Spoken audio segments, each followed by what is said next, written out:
Hello, friends. I hope you had a great week, and I trust you have plans for the weekend, and I hope it's going to be so nice.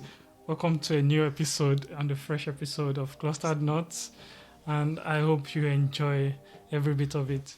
Today, I have a special friend with me, Wow. and he's an engineer. We just mentioned that engineering is a special title in Nigeria. So he's an engineer, and he's really a great friend. The first time I met him, he walked into the room that I was, and I felt like, what's this Yoruba? Let me use angel now because we don't do demons here. I just stepped in and getting to know him more, I felt like, wow. And he shared a story of himself with me, of how he wasn't like this and he has transformed. I couldn't believe it, like, see him. And when he shared a picture with me, I was like, oh. So there must have been a great transformation. And since we've been talking about identity now, I think he's a great person to share things with us on identity and all his experiences over time. So, welcome with me, Ola, to today's episode. Thank you. Thank you. It's a pleasure to be here. Can you introduce yourself a bit, even maybe something else that I haven't mentioned that you want people to know about you? Wow. I feel like there's always so much pressure when someone asks you to introduce yourself. First of all, I'm a lover of Jesus Christ. I love God. But I don't know, I describe myself as an easygoing guy. I love human beings. I love making friends. I love meeting new people. And I love God, and I try to show that in my life. But aside from that, I guess I work as an engineer. It's not like it's a big deal or anything. He's an engineer. It's not about a big deal. Engineer, Ola. Please. But yeah, no, I write sometimes, or I used to write. I've dabbled in podcasting myself, but I enjoy him. He's taking a break now. I'm taking a break. I don't know why he's taking a break in a lot of things. I think we still have to discuss that a bit. Because he's taking, even the writing, I think you're also taking a break. Yeah, I'm taking a break from that. Well, you're not taking a break from reading yet. Oh, no. Yeah, that's Always learning. I guess that's another thing. I enjoy learning. So yeah, that's me. Yeah, and he's really a great person to just move with and work with. So. So it's nice. Welcome once again. And one thing I would just start with, and I think I mentioned it not quite long, about how growing up has actually shaping one's identity, and you can never take that away from who we are naturally. You see someone that maybe was abused at one point or the other act in a certain way, and you would see a reflection of that even in the person. And knowing a bit about you, not a lot, even your weight loss journey and everything. And just to put it out there, this is not a matter of maybe talking about the extra size people or anything. What we are just here to look at is more of intentionality and trying to shape in who you are. And the beauty of life is enjoying even the process and that space that you are right now, and seeing how you could get better at every point in time. So I believe there are a lot of factors now, even talking about this. There's this part of your weight and also your background. I think growing up, you were still, even if I'm going to say maybe average, your average is still higher than my own kind of average. So, so I'll say to an extent, you came from a privileged family, and you had a lot of things like the weight and a lot of things going up. Can you just share how those things are shaping you in a way, maybe consciously or unconsciously? The unconscious part is maybe you noticed later on. So like you said, I think I grew up pretty privileged. Both my parents They worked like most people's parents work, but my dad worked as an architect, and my mom, she first worked as a manager of a printing press, and then later on started her own cake decorating business. And so, like, I guess I grew up seeing my dad going to work. You know, we used to travel almost every summer to a different country, and so I did grow up really privileged, and I thank God for that. But I think also my parents were very intentional about making sure that we were humble, you know. And so even though we were traveling every summer, we still lived in the mainland. We lived in Oshodi. Oshodi. That's a rugged part of Lagos. Right. And so, like, every day coming back to school, driving through potholes, the road is not great. Like, we're stuck in traffic. Not like we're going back to the island or anything. I think my dad did that very intentionally, just to make sure that we didn't grow up feeling like we're entitled to anything. And so I think in many ways, I think maybe more subconsciously, that I guess that kind of maybe embedded me almost like a spirit of humility, in terms of like recognizing where you're from and knowing that, you know, like not taking these things for granted. You know, I remember the summer when my dad told us that we weren't going to travel. You know, like, obviously we were sad initially, but it was just like, wow, we've had the privilege for traveling for... And for me, I never traveled until I had to... Right, so, like, you look at that, and I think, obviously, we're children, and we're sad that we weren't going to travel anywhere, but I think it made us reflect, and it was like, oh, wow, we've actually been traveling for this many years, and, you know, like, that's something to be grateful for. And so I think a lot of that, like, shaped who I am. You know, my parents, again, they were both pastors as well.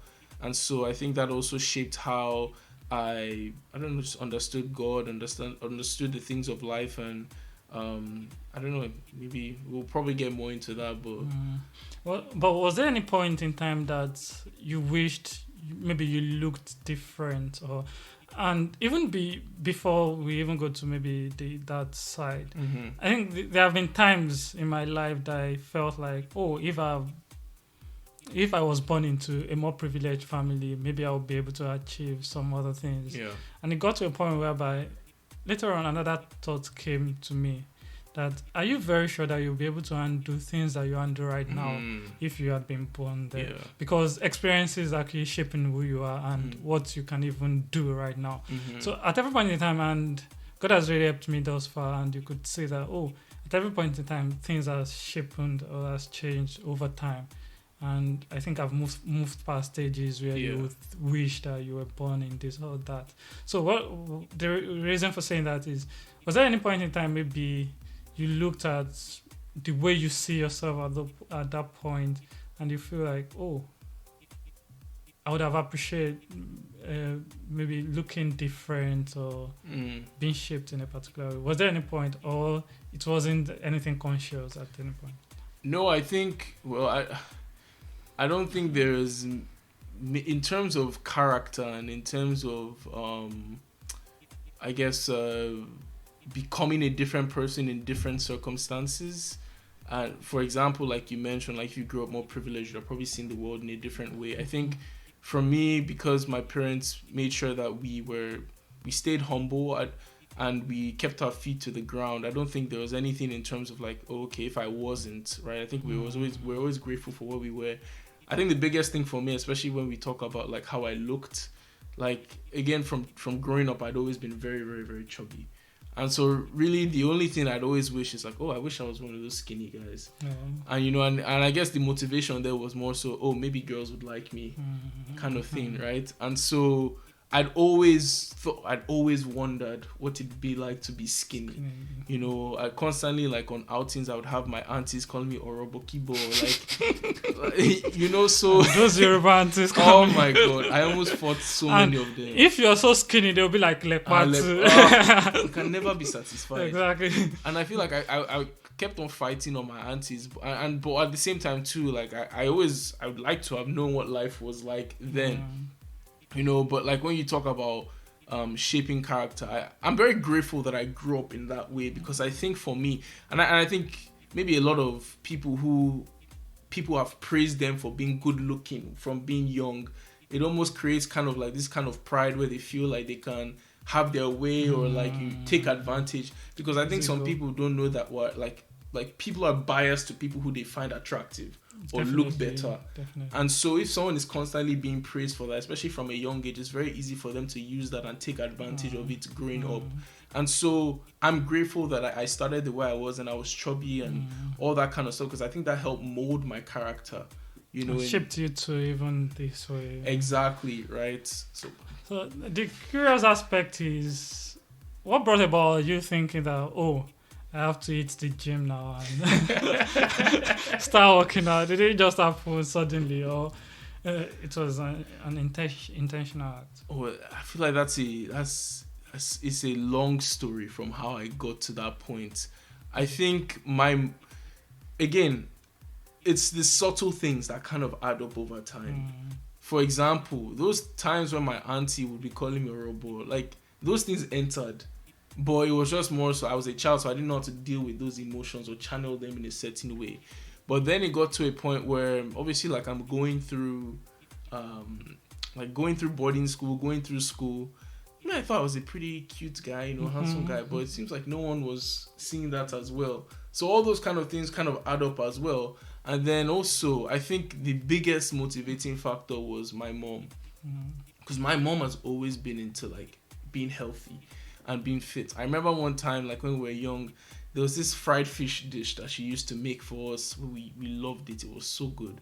And all of a sudden, one week, she was just like, we're going to bake the fish today. Like, Mommy, what's this? This does not taste the same. What is this thing? But also, like, I used to see my mom, like, actively exercise. Like, you wake up in the morning, you see her doing, like, jump rope or jumping jacks, like, in her room. So I tell my mom was someone who cared about her health. And I remember when I moved to Canada, so I moved here in 2014, my first job was at McDonald's. And maybe you don't know this, but like if you work at McDonald's as an employee, you get 50% off. Oh, I didn't know. Everything on the menu, 50% off. Oh. And so on top of, during my break, I'll buy like maybe like 3 different burgers kind of thing. Fries, all that stuff. Even during my shift, you're allowed to like go and fill a cup with like drinks from the fountain and just keep drinking during the shift. So you're allowed to do that? You're allowed to do that. I don't know if you're allowed, but I was doing it. So you can imagine during a shift, I'm like running through almost like 3 bottles of Coke kind of thing, right? And I wasn't really active or into exercise or anything like that. And the thing is that I know from young, I'd always wanted to be active. I'd have always wanted to be active.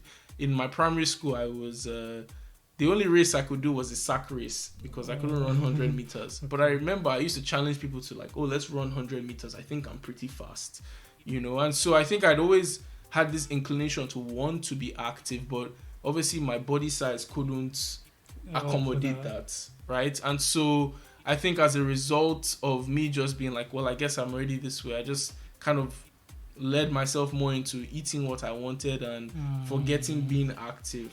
I think that's a great point there, because most times we just like, I'm already this. Yeah. Not necessarily even that size wise. Like, okay, I know that I'm not that brilliant, so I don't need to even study any longer because this is who I am. Yeah. Like accepting what the world is even throwing at you. You know that you don't know how to dress and there is no need for me to even push it because this is what people can see. So I think one thing that I've learned is that I think we as human beings are capable of great change. Like there's so much that it's crazy how if you limit yourself and you limit what you're capable of doing, that's going to stunt a lot of things about your life, and there's this quote that I always like is like, your perception is your reality, and how you perceive the world, how you perceive yourself is going to dictate how you live, right? So if you keep on limiting yourself in terms of thinking, oh, I'm already this certain way, or I'm not smart, oh, I don't like reading, and you keep telling yourself these things, they almost become self-fulfilling prophecies where it just is. That's just how you see yourself, So once you continue saying those things, you start seeing them in action. Yeah. So, even in the process of changing, and I believe, was there any effect that had on you? Like, there are times like, okay, maybe to a certain extent, I wasn't so brilliant. Yeah. But eventually in uni, the school I went to were a lot, so I didn't even. I was not privileged to be part of maybe the first 10 or so. So you see yourself as someone that was just there. But even when I got to uni, I wasn't still the best student or the best, but it got to maybe 300 level, 400 level. I noticed my results were changing, and there was this consciousness that you are not bad too, and there's this way you carry yourself because you know that you're not the dumbest person in the class. You're also doing well. So, and that kind of shaping the courage and everything. So during this process, and you were seeing a change, was there any way that affected the way you saw yourself as a person? Definitely. There's this quote that I like, and I'll probably be referencing a lot of quotes, but it's we are what we repeatedly do. So excellence therefore is not an act, but it's a habit. And I think that you can see anything in life in terms of whatever you choose to become. You are what you repeatedly do, the things that you constantly do, and especially if you want to be something, right? If, for example, for me, I wanted to be fit, I wanted to be someone who was active, but the only way for me to believe that about myself was if I repeatedly did the things that would affirm the identity of somebody who is fit or who is active. So I think for me, like, it wasn't about like looking at the gym as I have to go today. I don't even want to go to the gym. It's kind of like, okay, what would someone who cares about their health or their fitness do? Okay, so today I'm going to go to the gym. It's not even about lifting weights. Today I'm going to be active. I don't need to go to the gym today, but I'm going to go for a Zumba class. And I think it's about taking those steps and doing the things that affirm the identity of who you want to be. If I'm someone who wants to start reading a book, I don't need to finish a book in a day. If I finish a page of a book today, 2 pages, 3 pages, I'm reinforcing the action of someone who reads, because 1 page turns to 2 pages turns to 3 chapters, 3 chapters to an entire book. And so I think for me, the biggest effect was just breaking it down into bite-sized steps and just taking those steps in a process of like affirming who I wanted to be.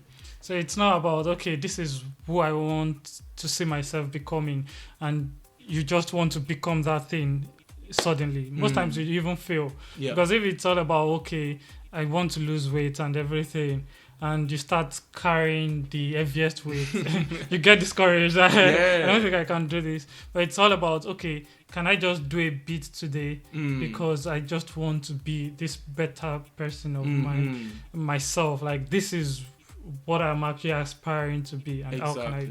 So even if you're aspiring to be a leader, it's beyond a reader instead. It's beyond like, okay, I need to finish 1 or 2 books in a week. You start by, okay, I need to take a step, finish a page today, move to the next tomorrow, and everything. With time, as you're getting better at it, I think it becomes easier because it's now an habit in a way. So, exactly. And one thing I will still ask is, was there a different reaction? Because it was some move from people, because something that we can never take out, and we're still going to talk about it, the effect of that later on, is acceptability from people or people around. And the truth is, people will continue to see what is so visible to them. It's not even necessarily about the way you look now. Even the way you speak seems cool to some people. The way your body reaction seems so good to some, and some, they might even be like, the way he's looking. I've seen people whereby they will say, I dislike this person, then ask them why. The way he looks, like, not like his look, like the way he looks at people, it's just irritating, things like that. And they've never had an interaction or any conversation with this person before. So I feel that will always be there, like the way people perceive you to be, even irrespective. So was there a difference in an interaction, especially from people naturally, or it was just the same way it has always been? I wish it was just the same way. But no, I remember there was an event when I was back in school, and And this was maybe after like 4 months of me working out, and I dropped a decent amount of weight. I started to look visibly different, and I was volunteering at this event. And I remember for the first time in my life, people were commenting on my appearance. Like, oh, you look good. I've never received it. Like, wow. I don't use to. Thank you. You know, and I just remember, like, I could tell I was also attracting a lot of attention to myself too for my appearance, which was very weird for me because this was such a new experience. Like, I never have anyone be drawn to me for how I look. And so I remember that night, I called my mom on the phone. I told her everything. I was like, Mom, I don't know, I just feel weird today. People were telling me I look good. Like, I don't know what to do. But, like, I think the thing is, it's like you said, people are drawn to what they see, you know, and we're just visual creatures as human beings, right? And so, but I think the biggest thing that I learned from that experience is the effect that has on the person receiving the attention or the praise. You know, I think naturally we're very prideful people. Like, we all have egos, you know, and as much as it felt weird, you know, for me to receive that attention, I won't lie, my ego got a little bit inflated. It was nice. It was nice to feel acknowledged. It was nice that people were recognizing me for how I looked, you know. And I think what happened was that I had taken the extreme, I'd gone to an extreme of seeking that affirmation and seeking to be accepted by those people and chasing after those compliments and chasing after someone constantly commenting on how I looked, you know. And so I think that we can react differently to receiving praise from people. It's normal. Like, I don't think it's like in 2 weeks episode when Jen was saying this, compliment people. Compliments are free, right? But I think it's important how we manage how we receive those compliments. I'll manage. So before going to even handling some of those things, because I know the way you should be handling it now must have been different to when it just started. Like, so those weird moments. But even before going there, one thing that was coming to mind is even you addressing other people, because mostly we've talked about oneself. You know, how do you undo people generally? Because we would never take away this position of the first appearance in a way. Like, someone would have walked up to you and they seem, I'm not sure about this person. So how do you undo things like that naturally? I know this might not come so easy, but I feel, is it that you judge people generally by appearance to a certain level, and when you hear them, like, how do you undo people, especially just looking at people generally and their appearance and You know, I think that's one thing I'm grateful for this experience in terms of, like, just going from like being chubby to where I am now, is that I think you learn to see other people like you see yourself, or I've learned to see other people as I see myself. And I think that's how I'm still learning to, like, deal or to interact with people. Is not labeling people as how they look or how they appear, because the truth is that someone can look and I'm a testimony of that, is that someone can look a completely different way here and then look differently, right? And you're going to, the thing is that you don't want to be the person who is responding differently to someone when they look this way and when they did this way, right? And I think in order for you to uphold your integrity, it's seeing the person as you would see yourself, you know, and seeing that's, and this is, as a Christian, my approach to it is seeing people as God sees them. You know, the Bible says that, you know, man looks at the outward appearance, but God looks at the heart. And I think as individuals, as Christians, we should strive to look at people at their hearts, beyond their physical appearance, you know, for what is their character? What are the things that they are displaying in their lives? What makes this person a person, you know? And even despite how they may react, or someone may have a certain face in terms of how they respond to things, looking beyond that is like, okay, why is this person responding that way? Right? And I think it's looking at a person how you would, if you were in that situation and you were looking at someone, that there's probably something that happened to you to make you respond that way to people now. You know, and I think it's when you start putting yourself in the shoes of other people, you know, and it's almost like Jesus said, love your neighbor as you love yourself. See yourself first. Right, and that would dictate how you respond to other people. And that goes a long way. at least you have to even acknowledge the way you are. Like you see yourself some way. And as you've said earlier, it's all about, okay, you could see it like, okay, if I were to be in the shoes of these people, how would I feel if I'm treated this way or I've been treated? So it's so important too. And one thing that is now coming to mind before we move away from this particular thing, because identity generally doesn't just come as, I believe, doesn't just come as, okay, I am now this is me. Like, it's like a journey. So I believe it's a journey, and you don't just get to this destination at once. You get to know more about yourself as you grow older. Even you can get to maybe 40 years, and based on lots of experiences, you build like a new identity for yourself and everything. So, and something about me is, when I was in the uni, there were periods that were so a bit tough for me. And reaching out to some people, they were not really responding. Even there were situations whereby you even want to reach out to someone to explain a page to you, and then the person is reacting some way. But for me, it wasn't more of explanation. It was more of, okay, you need assistance in some way, and even the response wasn't so great. And now things are a bit different, and you have those people also at least reaching out, not because they need anything from you, but they've noticed a difference in who you are now, and then the way they regard you is now different. How do you handle situations like that? Because I know, or did you have any situation, a similar experience whereby, in the process of transformation, in the process of becoming who we've become today, in that process, of course, most times people don't see the process. Like, you're trying to do things for yourself, becoming this, they don't see it, but they must have reacted some way. And then when they see the result of that process, they want to just come and enjoy it. How do you handle people like that and situations like that, if you've ever been in that space?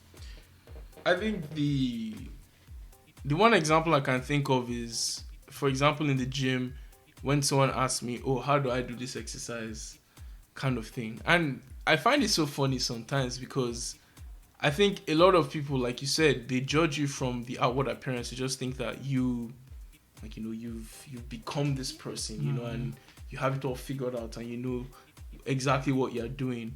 But one thing I've learned is, it's so important, even as maybe you've sort of reached a level of accomplishment, is to stay humble, And usually when people ask me, I'm typically like, I'm still learning how to do this. I'm not completely sure, but this is how I would do it, right? And I think it's so important that to know that even as you are becoming something, you are still in that process of learning, and it's important not to get caught up in your achievements.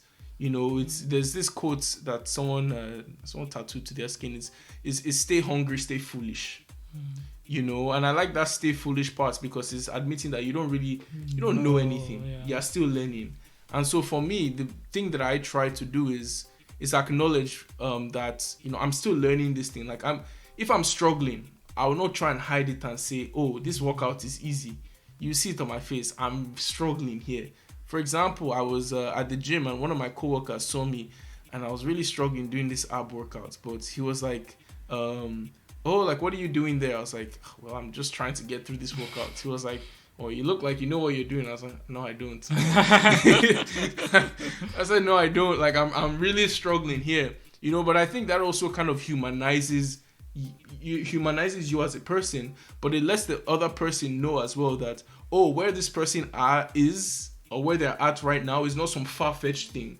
They are still struggling where they are at. They are still striving. And I think it's very important for people to see that, so that they can know that they can attain whatever, especially if what you're doing is something they ascribe to, is knowing that they can attain that too, to see that someone at a certain level still goes through challenges, still struggles. And I think humility is a big part in that.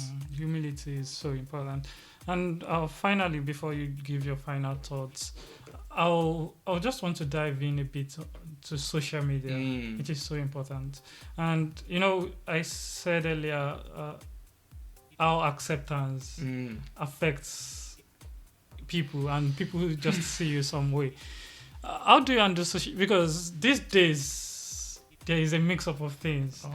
Like it looks like everyone just wants this self-gratification on social media, and if you're not accepted some particular way, you're so careful about the likes. You're so careful about all these things, and and I believe maybe there is a way those things can also be a good thing.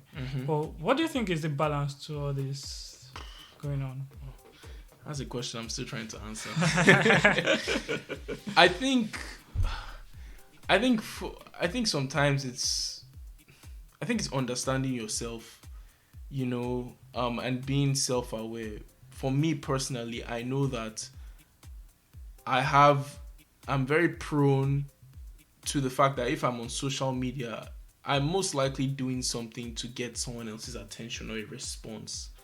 And I think being able to being aware of that kind of helps me manage how much I'm on the platform. I think one of the biggest things that I struggled with, especially when I lost weight, and we've spoken about this before, is wanting to show everybody, wanting people to see me a certain way, posting certain types of pictures to get people's attention, and I realized a lot of the time that was what was driving me. Like, I was constantly living for people's affirmations and acceptances, and there's this thing that happened. It wasn't exactly like around this time, but I remember I was having a conversation with my mom, and I was telling her about, like, and the funny thing, even before I continue, one thing about this whole social media thing too is that I think it will constantly make you question your self-worth, because you've placed your worth in the hands of other people. And I remember there was this time I was talking to my mom. I was like, oh, I have this friend, it seems like everybody likes him, and like, why doesn't everybody like me, kind of thing. And she told me that, you're only struggling with this because you don't know how God sees you. And I think for that, like, the biggest thing I took away from that is, like, maybe I've been placing my value and my self-worth in the wrong hands. Because it's either or. You can either place how you see yourself by seeing yourself how God sees you, or you can let other people dictate how you see yourself, right? And I think especially around social media, the attraction with it is that it's instant gratification. It's that, oh, you post something, you're going to get a like seconds later. You're going to get that affirmation seconds later, and that's addictive. It builds this addictive cycle where you just know, if you want attention, if you want a quick, like, boost for your ego, you can just post something and you can get that instantly. But sometimes I think it's taking a step back and realizing, okay, why am I doing this? And a lot of the time I find myself questioning, what are really my motives behind doing this? Why am I posting this picture? What am I trying to do? And it's not just to say, don't just question yourself all the time and be a human being. Sometimes you don't need to think that deeply. But for me, I know how much and how easy it is for me to give into what people say about me. And so sometimes it's about taking some time off. I remember this week, Toby checked for my Instagram and he couldn't find it. Toby, I was surprised. I hope everything. Toby called me at 7:30 in the morning. I said, Toby, what's going on? He said, I called before. Late at night, like, to be sure. But sometimes I think it's important to take a break, just take a step back. And I think I think that's so important. There was something we were talking about last week about how back in the day when smoking was very rampant and everybody was smoking, and all of a sudden the government started to realize all the dangers of smoking, and then they started to put in place all these laws and all these rules against smoking in public places, kind of thing, and limits like tobacco sale and all that stuff. And I was listening to this podcast where this guy was saying that he feels like in the next few years, like, social media is going to be like that, where right now we don't realize the impact in terms of all the things that we're taking in and all the psychological impact, that it's something that we're going to realize in the next few years, and we're going to realize this is very unhealthy. And I think sometimes it's about taking a balance. How often are you on this app? How often are you just scrolling aimlessly? You know, I don't know. I'm still figuring out the I balance. think scrolling it aimlessly is also important. Like, what are your intents? Yeah. Why are you on the app? What are you trying to achieve with that? Like, because I've also seen people also doing well for themselves through Through the social media, right? Yeah, I think there was a point where you said most of your recipes you got it online. So, yeah. so that's actually a benefit to that. Yeah. Well, understanding that why am I scrolling? Mhm. What do I really want to achieve? Is it all about people's attention? Like people are drifting their attention towards me Yeah. or just this.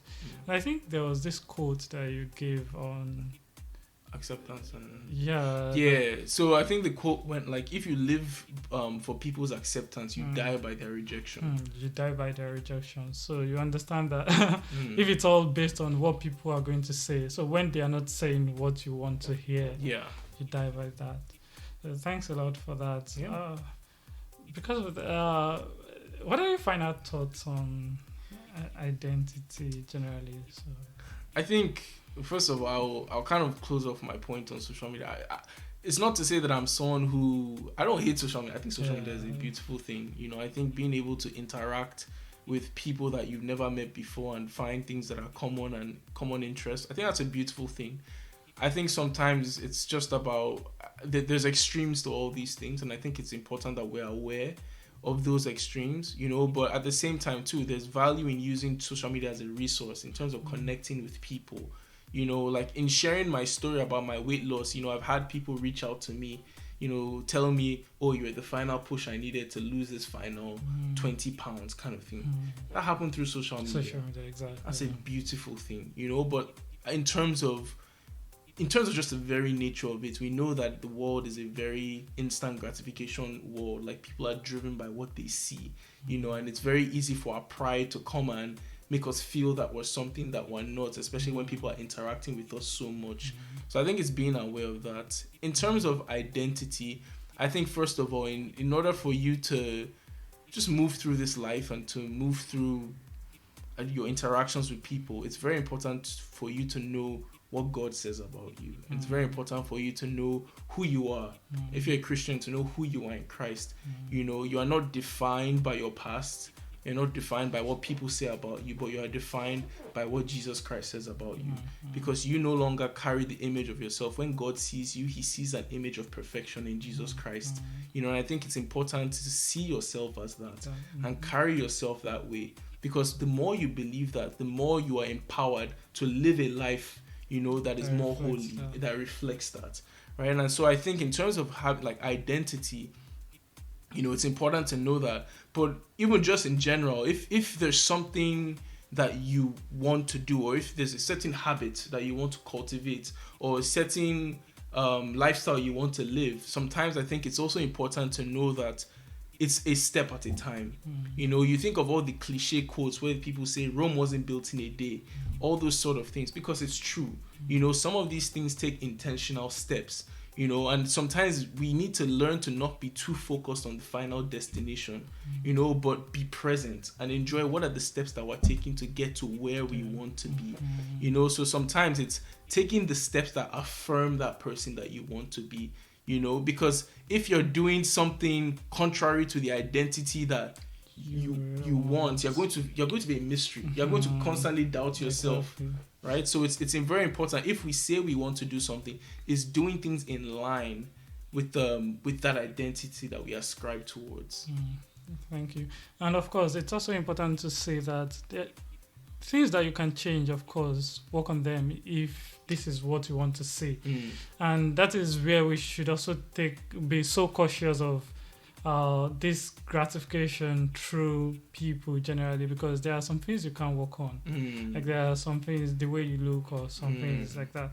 So if it's something you can't work on and you have this you've lost confidence in yourself, it continues to hurt you all the days of your life. But accepting that, okay, my acceptance is not on people but what I can do.